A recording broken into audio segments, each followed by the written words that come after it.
नमस्कार। धनवान बने हम वर्कशॉप में मैं संजय कुमार निषाद एक बार फिर से आप सबका हार्दिक स्वागत करता हूं। दोस्तों, पिछली वीडियो में हम लोगों ने जाना कि धनवान बनना जरूरी क्यों है। असल में जीवन को संतुष्ट करने के लिए धन की आवश्यकता होती है। प्रेम के प्रदर्शन के लिए धन की आवश्यकता होती है। सामाजिक अथवा धार्मिक कार्य को करने के लिए भी धन की आवश्यकता होती है। इस प्रकार हम देखते हैं कि बिना धन के ना तो हम प्रेम का प्रदर्शन कर सकते हैं, ना जीवन को संतुष्ट कर सकते हैं, ना पारिवारिक अथवा कोई सामाजिक धार्मिक कार्य कर सकते हैं। हमारी पुरानी मान्यताएं जिसमें यह कहा गया था कि धन सारी बुराइयों का जड़ है एवं संतोषम परम सुखम, अर्थात संतोष ही परम सुख है, वह बिल्कुल गलत है। जीवन को सुखमय बिताने के लिए यानी कि तन, मन और आत्मा को संतुष्ट करने के लिए वास्तव में धन का योगदान बहुत महत्वपूर्ण होता है। बिना धन के हम न तो परिवार के लिए न समाज एवं देश के लिए उपयोगी हो सकते हैं। दूसरी वीडियो में हम लोगों ने जाना अपनी पहचान के बारे में, अपनी आइडेंटिटी के बारे में। असल में हमारी पहचान एक अमीर व्यक्ति की होनी चाहिए। हमने यह भी जाना कि कोई गरीब नहीं होता है। वास्तव में मानव या तो अमीर होता है या अमीर नहीं होता है। जिस प्रकार प्रकाश का नहीं होना ही अंधेरा है, उसी प्रकार अमीरी का नहीं होना ही गरीबी है। अमीरी प्राकृतिक है, गरीबी अप्राकृतिक है। हमने यह भी जाना कि दुनिया के जो धनवान लोग हैं, जो अरबपति हैं, अगर किसी कारणवश वह धनवान नहीं रहते तो उसे गरीब नहीं कहा जाता, उसे दिवालिया कहा जाता है। कई ऐसे अरबपति हैं जो जीवन में कई बार दिवालिया हो चुके होते हैं, पर वे कभी गरीब नहीं होते हैं। इस प्रकार हम अपनी पहचान के बारे में दूसरी वीडियो में जान पाए। दोस्तों, एक बात और है, इस दुनिया में ज्ञानवान लोगों की कमी नहीं है, लेकिन धनवान लोग कम हैं। इसका वजह यह भी है कि धनवान वही है जो अपने ज्ञान को जीवन में उतारते हैं, यानी अप्लाई करते हैं। इसीलिए अगर आप सिर्फ मनोरंजन के लिए यह वीडियो देख रहे हैं तो इससे आपको कोई लाभ नहीं होगा। इसमें बताए गए अभ्यास, सुझाए गए विचार पर विश्वास करें, काम करें, तभी लाभ हो सकता है, अन्यथा नहीं। इसमें सुझाए गए अभ्यास हो सकता है आपको बहुत मामूली लगे, असल में यह है भी बहुत मामूली। यह मामूली इसीलिए भी है कि साधारण से साधारण मानव भी इस अभ्यास को कर अपने जीवन में लाभ ले सके, सफलता हासिल कर सके, धनवान बन सके। यही जीवन का एक मूल मंत्र भी है। अगर यह अभ्यास मुश्किल होगा तो बहुसंख्यक आबादी इससे लाभ नहीं ले सकेंगे। आप सब इससे लाभ लें, यही मेरा उद्देश्य है।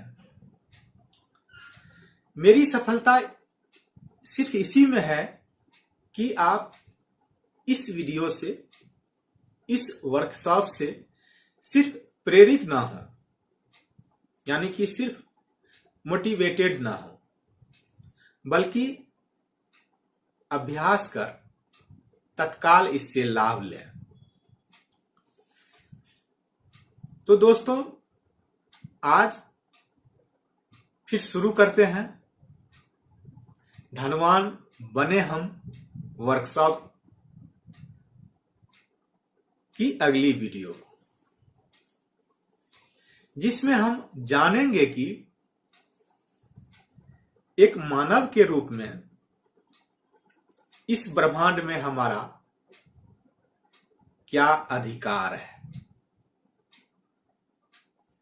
इस संसार में हमारा कितना हिस्सा है। हो सकता है यह आपको हास्यास्पद लगे, लोगों को कई बार विश्वास भी नहीं होगा कि इस संसार में जो संपत्ति है उसमें हमारा भी हिस्सा है। कई बार ऐसा भी होगा कि अगर आप किसी अपने लोगों के सामने यह व्यक्त कर दें कि इस संसार में हमारा भी हिस्सा है, तो हो सकता है वह आपको कुछ और समझ ले। इसीलिए आपसे आग्रह है कि इस वीडियो को लगातार देखते रहें, ताकि आपका जो दिमाग है एवं आपका जो मन है वह कुछ चीजों को ग्रहण करने योग्य बने। वैसे तो मैं अभी थोड़ी देर पहले ही कहा है कि संसार ज्ञानवान लोगों से भरा पड़ा है, लेकिन धनवान बहुत कम है। कई बार आप यह भी देखे होंगे, और अक्सर होता भी ऐसा ही है, कि बहुत ज्ञानवान लोग उस धनवान व्यक्ति के यहां अपनी सेवा देते हैं जो बहुत कम ज्ञानवान होते हैं। इसका मतलब यह नहीं कि मैं यह कहता हूं कि ज्ञान नहीं होना चाहिए। ज्ञान हो, ज्ञान होना जरूरी भी है, लेकिन उस ज्ञान को जीवन में लागू करें। जो जीवन में ज्ञान को लागू नहीं करते हैं, वही दूसरे पर हंसते भी हैं, और असल में खुद उनका जीवन भी उसी प्रकार का होता है। वे भी हमेशा अभाव में ही जीते हैं। इसीलिए इस बात से कभी आप हतोत्साहित नहीं हो कि अगर मैं इस तरह की बातें कहीं करूंगा, हो सकता है अपने परिवार में करूं तो आप पर हंसा जाए, आपको बुरा ना लगे। इस तरह से आप परिपक्व हो जाए, यह पहला काम है। कई बार आप देखते होंगे कि लोग कुछ लोगों पर कमेंट करते हैं जो छोटा सा व्यवसाय करते हैं,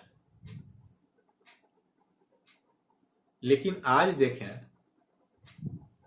साग सब्जी तक दुनिया के अमीर से अमीर बेचने लगे किसी और तरीके से, और वह तरीका हम सब जान रहे हैं। लेकिन व्यापार तो उसका वही है, साग सब्जी बेचने का। उस पर हम लोग नहीं हंसते हैं, लेकिन हमारा पड़ोसी, हमारा बुद्धिमान मित्र अगर यह काम करे तो उस पर ज्यादातर लोग कमेंट करेंगे। तो इसीलिए इन सब बातों पर ज्यादा ध्यान देने की आवश्यकता नहीं है। दोस्तों, एक सिद्धांत है अद्वैतवाद का, जो कहता है one for all and all for one. यानी इस ब्रह्मांड में एक ऐसा तत्व है जो हर एक चीज में मौजूद है। इस विचार का, इस सिद्धांत का प्रतिपादन भारत में लगभग 200 वर्ष पूर्व हुआ था, और आज पूरी दुनिया में इसे माना जाता है। इसका मतलब है कि जो ब्रह्मांड में जितनी भी वस्तुएं हैं, सब में वह तत्व मौजूद है। मतलब एक तत्व से सारे वस्तुएं बनाई जा सकती है। विज्ञान के साधारण से छात्र भी जानते होंगे कि सभी पदार्थ में इलेक्ट्रॉन, प्रोटॉन और न्यूट्रॉन मौजूद रहता है। किसी भी पदार्थ की संरचना में फेरबदल कर नया पदार्थ बनाया जा सकता है। यानी कि वैज्ञानिक चाहे तो बालू के संरचना में फेरबदल कर सोना अथवा चांदी बना सकते हैं। कहने का मतलब यह है, या इससे निष्कर्ष निकलता है कि संसार में किसी भी चीज की कमी नहीं है। संसार में सब कुछ पर्याप्त है। इस बात को मान लें। अब प्रश्न यह उठता है कि संसार में अगर सभी चीजें पर्याप्त मात्रा में मौजूद है, तो क्या इस ब्रह्मांड में, यानी इस पृथ्वी पर जो धन संपदा है, जो संपत्ति है, उस पर क्या कुछ ही लोगों का हक है, जैसा कि अभी है? तो इसका उत्तर है बिल्कुल नहीं। इस संसार में जितने मानव हैं, सबका हक है इस संसार में जितनी धन संपदा है। ठीक उसी प्रकार जिस प्रकार हमारी पैतृक संपत्ति पर हमारा अधिकार होता है। इस बात को समझ ले। कहने का मतलब यह हुआ कि इस संसार में जितने भी मानव हैं, सबको समान अधिकार प्रकृति के द्वारा मिला हुआ है। एक बात और है, प्रकृति हमेशा विस्तार चाहती है। यानी विस्तार सभी वस्तुओं का स्वाभाविक गुण है। जीवन का अर्थ भी है विस्तार करना। मानव जीवन तभी सफल माना जा सकता है जब वह अपने जीवन में लगातार विकास करता रहे। यही प्रकृति भी चाहती है। अगर कोई सफल नहीं होना चाहता, धनवान बनना नहीं चाहता है, तो वह प्रकृति के नियम के विरुद्ध काम कर रहा है, प्रकृति के नियम के साथ काम नहीं कर रहा है। अतः मानव को चाहिए कि वह अपनी जन्मजात अधिकार यानी ब्रह्मांड में जो धन संपदा है उसमें से अपना हिस्सा लेने के लिए प्रयत्नशील रहे।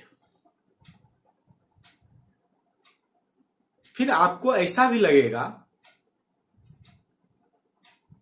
कि इस धन संपदा को लेने के लिए बहुत कठिन परिश्रम करना पड़ेगा,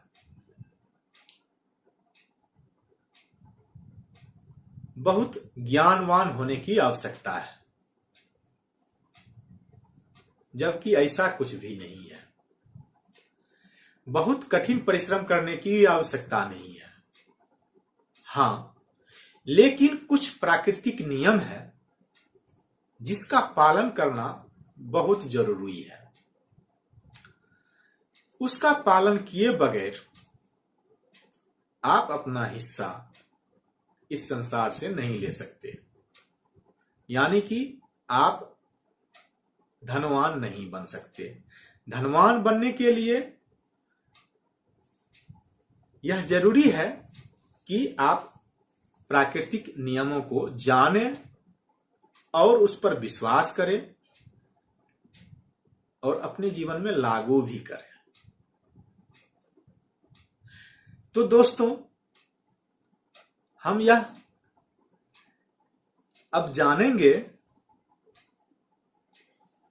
कि धनवान बनने के लिए जो लोगों की मान्यता है उसमें कहां तक सच्चाई है।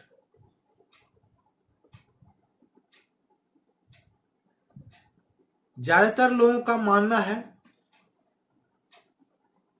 खास करके हमारे देश में, कि अमुक जाति या अमुक धर्म के लोग ही धनवान बन सकते हैं।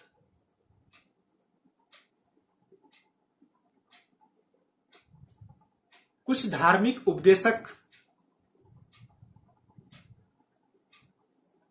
यह भी बताते हैं कि कुछ जातियों को छोड़कर बाकी सभी जातियों को धन संपत्ति रखने का अधिकार इस धर्म में तो नहीं है। यानी कि बहुसंख्यक मानव सिर्फ सेवा करने के लिए उत्पन्न हुए हैं। दरअसल यह कुछ चालाक या शातिर लोगों की अफवाह है। हो सकता है उनकी व्यक्तिगत मजबूरी रहा हो, या कुछ और कारण रहा हो, लेकिन इसमें तनिक भी सच्चाई नहीं है। पिछली वीडियो में मैंने गोस्वामी तुलसीदास जी का एक दोहा सुनाया था। आपको याद होगा, बड़े भाग्य मानुष तन पावा। मतलब जिन्हें मानव का रूप मिला है वे भाग्यशाली है।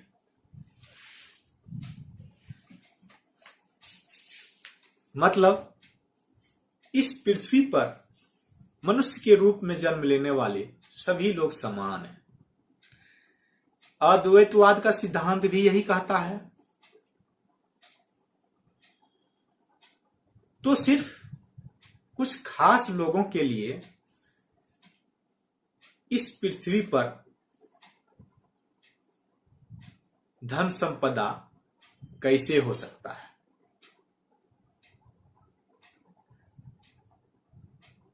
इस पृथ्वी पर जितने भी धन संपदाएं हैं उस पर सभी लोगों का हक है।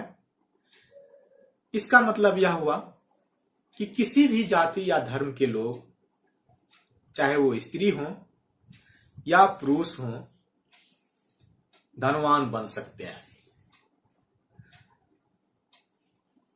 अतः धनवान बनने के लिए किसी जाति या धर्म का होना जरूरी नहीं है या बाध्यता नहीं है। इस प्रकार की मान्यताएं गलत है। कुछ लोग यह भी मानते हैं कि धनवान बनने के लिए बहुत अच्छे माहौल की आवश्यकता है।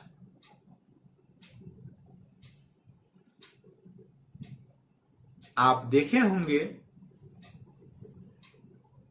कि कहीं भी किसी कोने में भी पृथ्वी के जहां बहुत गरीबी है, भुखमरी है, वहां भी कुछ धनवान लोग हैं, धनाढ्य लोग हैं।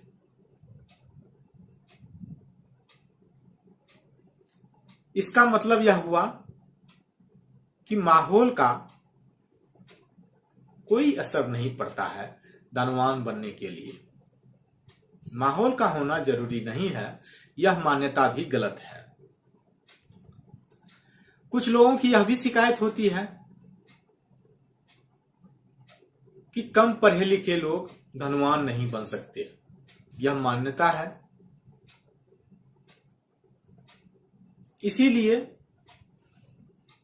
वे प्रयास नहीं करते हैं, जबकि यह बिल्कुल गलत है। ज्यादातर धनवान लोग कम पढ़े लिखे ही हैं। हाँ, इतना तो अवश्य होना चाहिए कि धन संपत्ति संभालने के लिए उसके पास ज्ञान हो, यानी कि वे साक्षर हो, नहीं तो कई सारी परेशानी हो सकती है।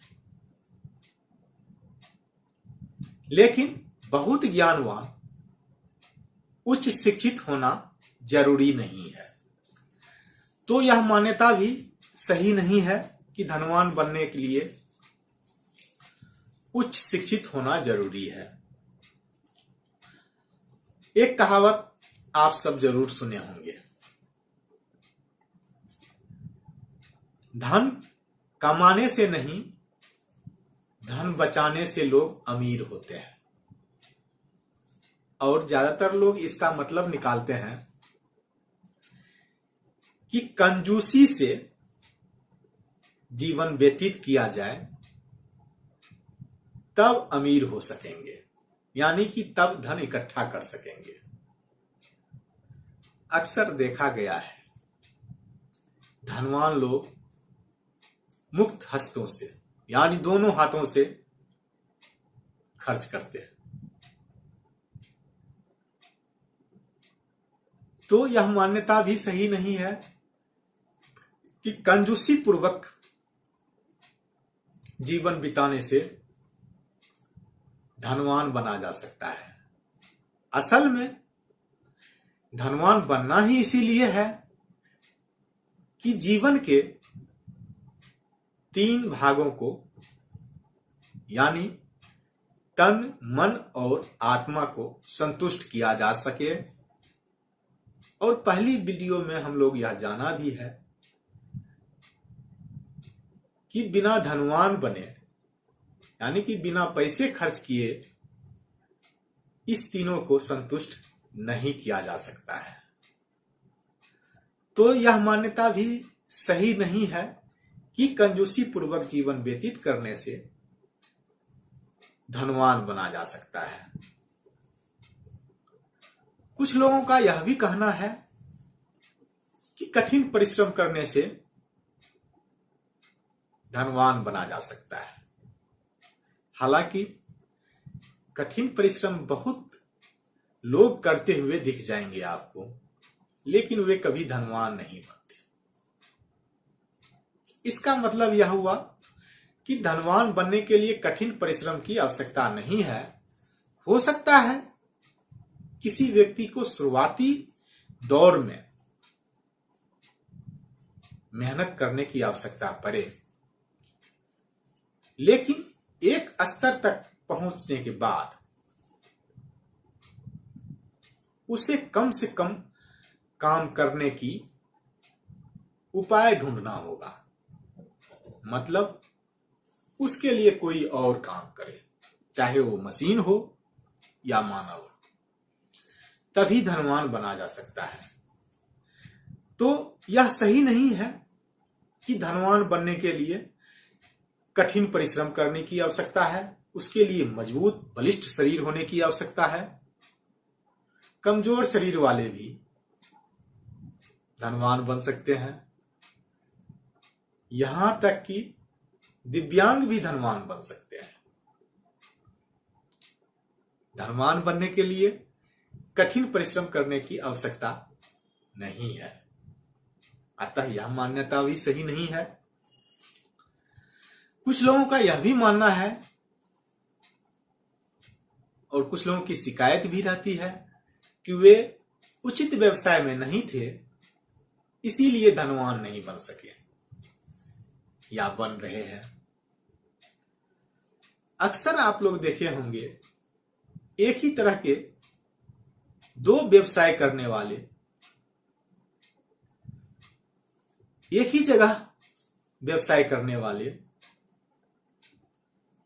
एक व्यक्ति बहुत अमीर हो जाता है, बहुत धनवान हो जाता है, और दूसरा व्यक्ति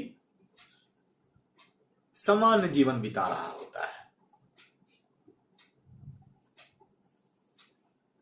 दोनों का व्यवसाय एक ही है।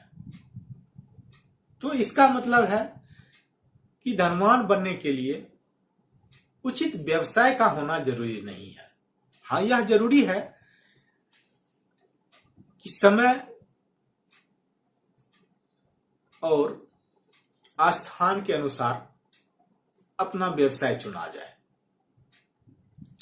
जहां जिस चीज की आवश्यकता है वहां उस चीज की पूर्ति किया जाए, यह सही है। लेकिन इसका मतलब यह नहीं है कि किसी व्यवसाय में रहकर अमीर नहीं बना जा सके या बना जा सकता है। अतः यह मान्यता भी लोगों का गलत है। एक और मान्यता है, और जो समाज में बहुत प्रचलित है, कि धनवान बनने के लिए व्यवसाय करना जरूरी है और व्यवसाय के लिए बड़ी पूंजी की आवश्यकता होती है। अब जब बड़ी पूंजी ही नहीं है तो व्यवसाय कैसे होगा, और जब व्यवसाय ही नहीं होगा तो धनवान कैसे बना जा सकता है। दोस्तों, आप दुनिया के सबसे अमीर आदमी के बारे में पढ़ें, बड़े बड़े जो उद्योगपति हैं उनके बारे में भी पढ़ें, जानने का प्रयास करें। उनमें से ज्यादातर शुरुआत शून्य से ही किए थे, उनके पास भी कुछ नहीं था। जिन परिवारों का आज बना बनाया बिजनेस है, उद्योग है, उनके पूर्वजों में से किसी ने या किसी एक ने शुरुआत तो शून्य से ही किए थे। हो सकता है बाद में यह संपत्ति एक दूसरे को हस्तांतरित हुआ हो, लेकिन शुरुआत कहीं न कहीं जीरो से ही हुआ था। तो यह जरूरी नहीं है कि जब बड़ी पूंजी होगी तभी बड़ा व्यवसाय होगा। व्यवसाय आप कर सकते हैं, यह मान्यता भी सही नहीं है। इसका मतलब यह हुआ कि धनवान बनने का कोई निश्चित पैमाना नहीं है।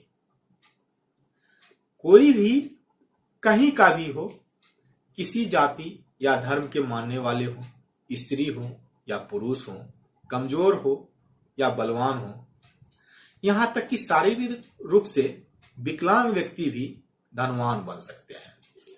कम शिक्षित लोग भी धनवान बन सकते हैं, शिक्षित लोग भी धनवान बन सकते हैं। बस शर्त यही है कि वे प्रकृति के नियम को समझें, जानें और उसे अपने जीवन में लागू करें, उस पर विश्वास भी करें। तब उनका धनवान बनना निश्चित है। दोस्तों, अगर आपसे पूछा जाए कि गाड़ी कैसे चलाते हैं या चाय कैसे बनाते हैं, आपका जवाब होगा एक प्रोसेस है, एक नियम है। विज्ञान में भी नियम होता है, गणित में भी नियम होता है, और आज यह जान लें उसी प्रकार धनवान बनने का भी नियम होता है। धनवान बनने का भी नियम उतना ही सच है, उतना ही प्रभावी है जितना विज्ञान का नियम है, जितना गणित का नियम है।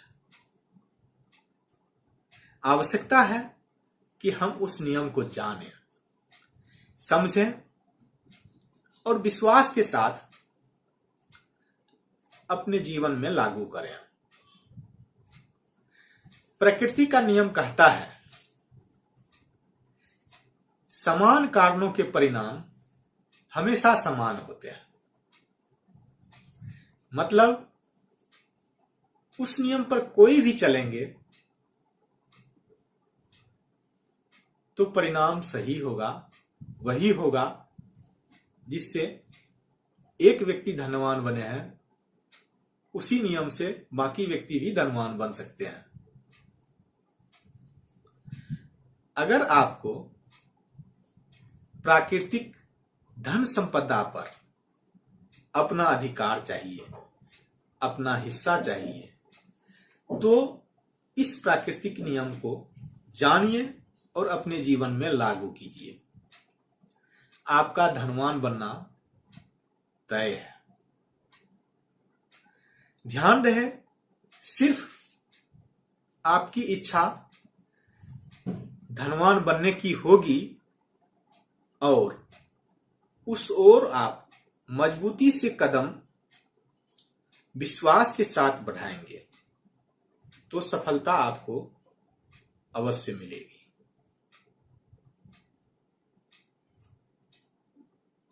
आज का थ्योरी इतना ही है। आज भी हम कुछ प्रैक्टिकल करेंगे,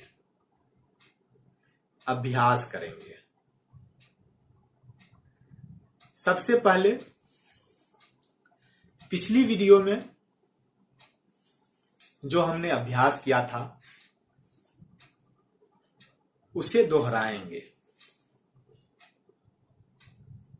तो आप सब तैयार हो जाएं।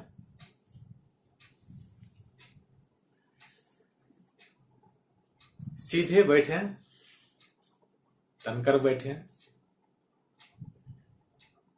आपकी रीढ़ सीधी होनी चाहिए। सामने की ओर थोड़ा ऊंचा करके देखें। अपनी आंखों को कोमलता से बंद कर लें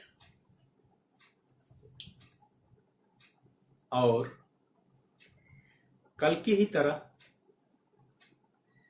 मन ही मन उस वाक्य को दोहराएं।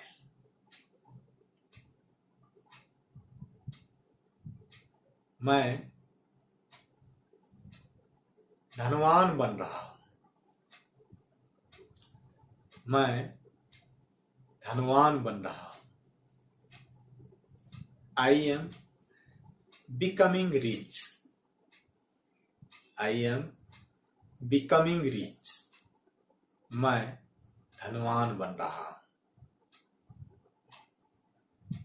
मैं धनवान बन रहा हूं।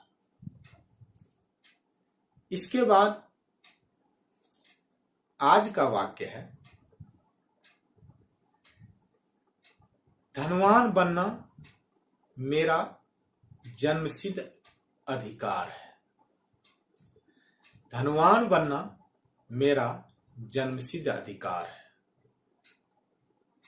To be rich is my birth right. To be rich is my birth right.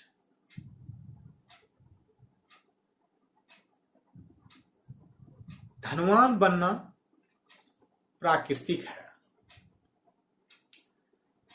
धनवान बनना प्राकृतिक है।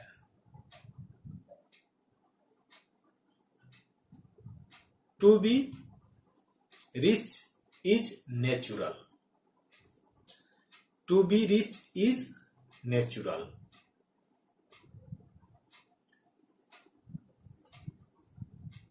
अब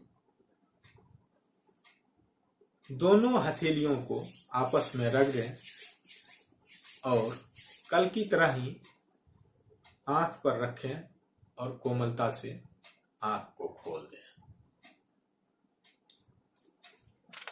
इस तरह से आज का अभ्यास भी पूरा हुआ। हालांकि जिस तरह से कल विस्तार पूर्वक बताए थे कि अभ्यास को किस तरह से करना है, समय देना है। हालांकि मैं 2-4 बार ही बोलकर समाप्त कर दिया हूं, लेकिन सिर्फ आपको इतना ही नहीं करना है। यह सिर्फ आपके जानकारी के लिए था। यह सिर्फ आपको वाक्य दिया गया। इसे आपको उस सारी प्रक्रिया के साथ करना है जो पिछली वीडियो में बताया गया था। उस तरह करने से यह आपकी मानसिक अवस्था बन जाएगी। अपने बारे में आपकी पहचान, आपकी मान्यता बदलेगी इस अभ्यास के द्वारा। तो समय निकालें रोज और इस अभ्यास को करते रहें। आज के लिए बस इतना ही। धन्यवाद।